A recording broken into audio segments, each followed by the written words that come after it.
نجیر نقوی صاحب سے گزارش کروں گا کہ وہ مائک پہ آ کے اپنے زرین خیالاتوں سے ہمیں نوازیں۔ انا للہ و انا الیہ راجعون۔ اللہ تعالیٰ ان کو جنت الفردوس میں جگہ دے دے۔ اور ایک پارٹی کا لیڈر کہتا ہے میں تو ڈوڈا سے اٹھا ہوں، میں تو بدرواہ سے آیا ہوں، یہی کیا نا اس نے چیف منسٹر بھی بنا، وہاں سڑکیں نہیں ہیں کہ روز لوگ مر رہے ہیں۔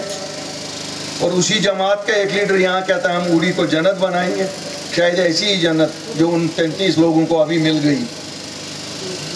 یہ وہی لوگ ہیں جو بہت بڑی بڑی باتیں کرتے ہیں، ہندوستان کے سب سے بڑے عہدوں پہ رہے، لیکن کبھی یاد نہیں رہا جس مٹی سے اٹھے اس مٹی کے لیے تو کچھ نہیں کیا۔ اب ان کو یاد آ گیا ہے کہ ڈوڈا بدرواہ کی ڈیولپمنٹ کریں گے۔ ارے صاحب آپ تو 50 سال ہندوستان کے سب سے بڑے عہدے پہ بھی رہے، اس وقت آپ کو یاد نہیں رہا؟ آپ تو بہت کچھ گنواتے ہیں، ذرا ہمیں یہ بھی گنواؤ۔ ڈوڈا بدرواہ کشتواڑ میں آپ نے کیا کیا، کیا پاڈر میں کیا کیا، مڑوا کو سڑک کیوں نہیں آج تک؟ میں تو آپ لوگوں کو اس لیے یہ کہتا ہوں کہ تاکہ آپ بھی ذہن نشین ہو جائیں، یہ لوگوں کے قول اور فعل میں تضاد ہے۔ آج ایک جماعت کہتی ہے کہ 1984 میں کچھ لوگوں نے سازش کی اور حکومت گرائی۔ کل ایک جماعت کے بڑے لیڈر نے کہا کیا یہ کسی خاندان کی جاگیر ہے جو حکومتیں بنتی ہیں؟ ڈیموکریسی ہے، ڈیموکریسی میں جس کے ساتھ ایم ایل اے ہوتے ہیں اسی کی حکومت بنتی ہے۔ ڈیموکریٹکلی اگر ان سے لوگ بھاگ گئے، کیوں ان کو لگتا تھا کہ لوگ جو ایم ایل اے ہیں وہ شاید ان کے گھر کے نوکر ہیں۔ وقت گیا، اس وقت 84 میں ایک گروپ نکلا جو ہمت والے تھے، جو باغیور تھے، جن کو یہ تھا کہ وہ عزت نفس کا سودا نہیں کرنا چاہتے تھے، انہوں نے اکھاڑ پھینکا اس سرکار کو، اور اس سرکار کے چرچے آج تک ہوتے ہیں۔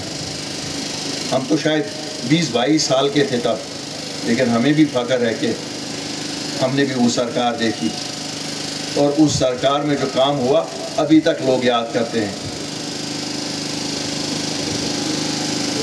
کل وہی لیڈر پھر کہتا ہے 1999 میں جب ہم نے آٹونومی کی ریزولیوشن پاس کی تو پھر صاحب دلی والوں نے ایک نئی جماعت بنائی۔ ارے ہمیں کیا سنا رہے ہو؟ تم تو اسی جماعت کے ساتھ جس جماعت کی تم باتیں کرتے ہو بغلگیر آج کل ہو۔ تم لوگوں کو تو نوالے ہی نہیں نیچے اترتے ہیں گلے سے ایک دوسرے کے بنا، لیکن جب نکتہ چینی کرنے کی بات آتی ہے تو آپ دوسروں پہ نکتہ چینی کرتے ہو۔ ناچ نہ جانے آنگن ٹیڑھا، وہی آٹونومی کا ریزولیوشن آپ پاس نہ کروا سکے، لیکن آپ میں غیرت نہیں تھی کہ آپ حکومت چھوڑتے، کیونکہ آپ کی نیت ہی نہیں تھی کبھی آٹونومی یہاں دلی سے نیگوشیٹ کر کے لاتے۔ آپ اگر نیگوشیٹ کرتے تھے نیشنل کانفرنس والوں، آپ اپنی حکومت نیگوشیٹ کرتے تھے۔ آپ نے کبھی جموں کشمیر کے لوگوں کے حقوق کی بات نہیں کی۔ آپ نے جب بھی بات کی تو بلیک میلنگ دلی کو اس لیے ہوتی تھی کہ ہمیں کیا دو گے وہ۔ ویسے بھی یہاں اگر آپ 47 سے دیکھو گے، جب نیشنل کانفرنس آئی ہے وہ دلی کی مدد سے آئی ہے، کبھی بھی خود نیشنل کانفرنس نہیں آئی ہے۔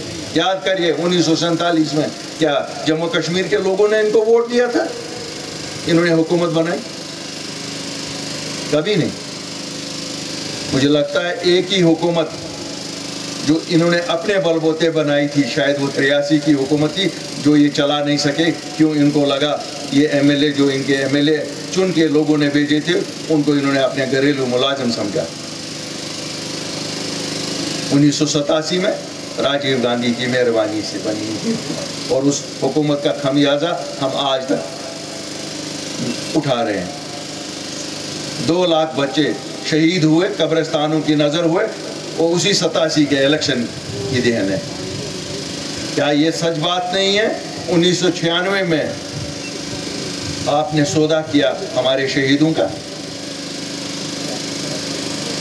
اس وقت ہندوستان کے وزیر اعظم جو تھے 1994 میں، انہوں نے کہا تھا اسکائی از دا لمٹ، اور آپ نے sky is the limit Halley copter کو بنا کر 96 میں حکومت کو اپنے نام لکھوایا۔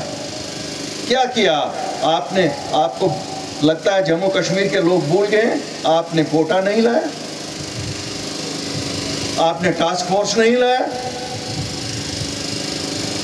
اور پھر کہتے ہو کہ ہم نے جموں کشمیر کے لوگوں کے لیے بہت کچھ کیا۔ یہی کچھ کیا ہے، سب کو یاد ہے،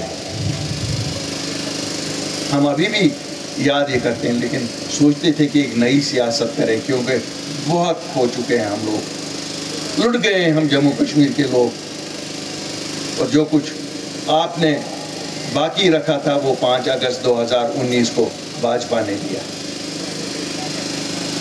کیا کیا آپ لوگوں نے 5 اگست 2019؟ اس سے پہلے آپ لوگوں نے ووٹ مانگے لوگوں سے، 2 مہینے پہلے الیکشن جو ہوا تھا، ہم سب نے، میں نے بھی نیشنل کانفرنس کے لیے اپنے ساتھیوں کو بولا ووٹ دے دو، کیوں یہ کہہ رہے تھے 370 اور 35 کو بچائیں گے۔ بچایا آپ نے؟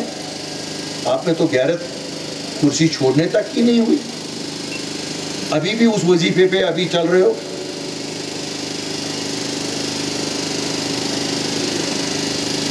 شاید روس کے ایجنٹ ہے، اب روس بھی نہیں مانے گا یہ ہمارے ایجنٹ ہے۔ کیوں؟ اس وقت تو یہ لال جھنڈا انہی کو، کمیونسٹ کو دیکھ کے لیا گیا تھا نا،